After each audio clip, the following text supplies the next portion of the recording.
Saya masih mempunyai satu pertanyaan tentang silsilah Yesus. Mengapa harus ada 3 kali 14 keturunan? Apakah ada maksud khusus di balik angka 14 itu? Ya, tadi kita sudah lihat ya, Matius 1 ayat yang ke-17 ya. Jadi seluruhnya ada 14 keturunan. Dari Abraham sampai Daud. 14 keturunan dari Daud sampai Babel. Dan 14 keturunan dari pembuangan ke Babel sampai Kristus. Ya. Nah, mengapa kok 14? Nah, sebelumnya kita perlu mengetahui sesuatu hal bahwa sebenarnya 14 ini disengaja. Tidak pas memang begitu kalau mau dihitung seluruh keturunan. Artinya adalah bahwa ada banyak nama yang dibuang oleh Matius supaya bisa mencapai angka 14 keturunan itu. Jadi dia buang beberapa nama yang dianggap tidak penting, dia buang. Ya, seperti dalam Ellicott Commentary, dia bilang pengaturan menjadi 3 triad dari 14 generasi, masing-masing jelas berada dalam sifat memoria technica.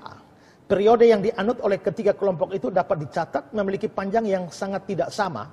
Dan penghilangan nama yang sebenarnya di salah satu diantaranya memungkinkan yang lain mungkin diperlakukan dengan cara yang sama.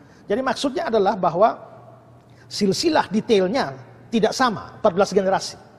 Tetapi Matius membuang sejumlah nama ya dalam silsilah ini secara sengaja supaya menjadikannya pas 14. Nah, dalam Ellicott Commentary ini dikatakan bahwa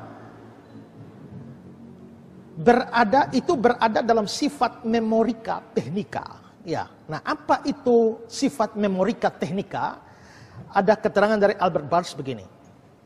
Pembagian nama-nama dalam tabel silsilah ini tidak diragukan lagi diadopsi untuk tujuan membantu ingatan. Jadi memoria technica itu teknik, memoria itu kan memori, ingat. Teknika itu kan cara, teknik. Jadi cara untuk mengingat. Ya. Pembagian nama-nama tabel silsilah ini tidak diragukan lagi diadopsi untuk tujuan membantu ingatan. Itu hal yang biasa dilakukan di kalangan orang Yahudi.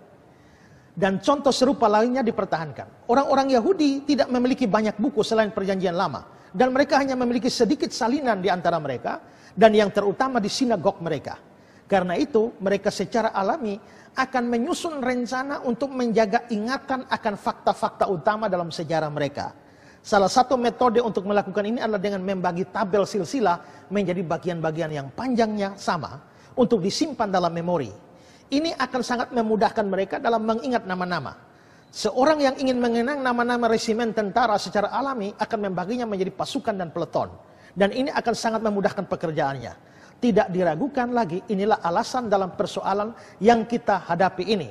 Dan meskipun itu tidak sepenuhnya akurat, namun ini adalah cara orang Yahudi untuk menyimpan catatan mereka dan menjadi jawaban bagi tujuan mereka. Ya, jadi menarik bahwa memang itu dilakukan untuk memoria technica, untuk membantu ingatan mereka. Karena itu maka di sini silsilah Yesus yang begitu panjang, mulai dari Abraham itu 2000 tahun itu. Ya, nah bagaimana mengingat selama 2000 tahun seluruh silsilah? Matius membaginya menjadi 3 babakan ya. Abraham sampai Daud 14, Daud sampai pembuangan di Babel, lalu pembuangan Babel sampai Kristus. Jadi 3 kali 14. Nah, penentuan titik hitungnya ya kan ada Abraham sampai Daud, Daud sampai pembuangan Babel sampai Kristus. Albert Barnes mengatakan ada 3 orang dalam peristiwa terkemuka yang hampir atau cukup membagi sejarah mereka menjadi bagian yang setara. Pertama, Abraham. Kedua, Daud.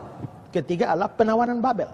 Dari satu bagian ke bagian yang lain terdapat 14 generasi dengan menghilangkan beberapa nama yang cukup akurat dan dijadikan panduan umum mengingat peristiwa tersebut. Ya.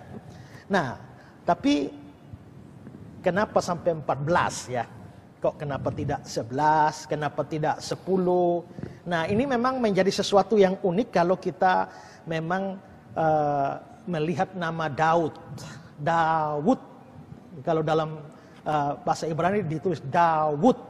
Nah, itu kan huruf mati saja kan. Daud, D-W-D ya.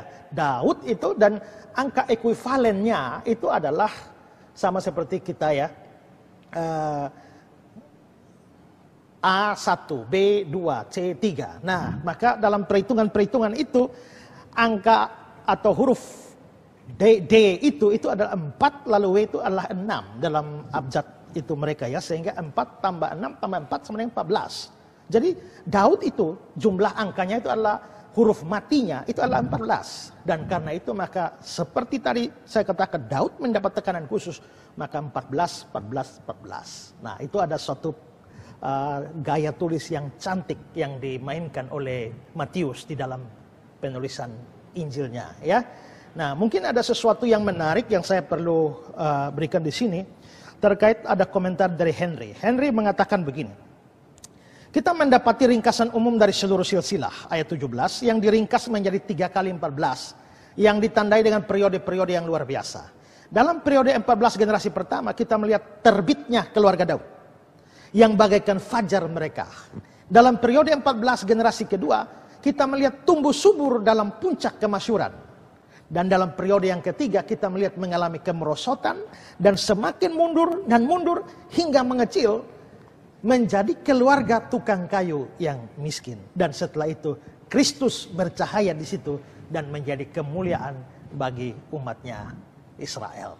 Ya, jadi tetap bahwa titik-titik penentu di mana batas-batas 14 pada Abraham sampai Daud, Daud sampai pembuangan di Babel sampai dengan kedatangan Kristus, itu pada akhirnya membuat Kristus tampil sebagai terang di dalam sejarah. Ya.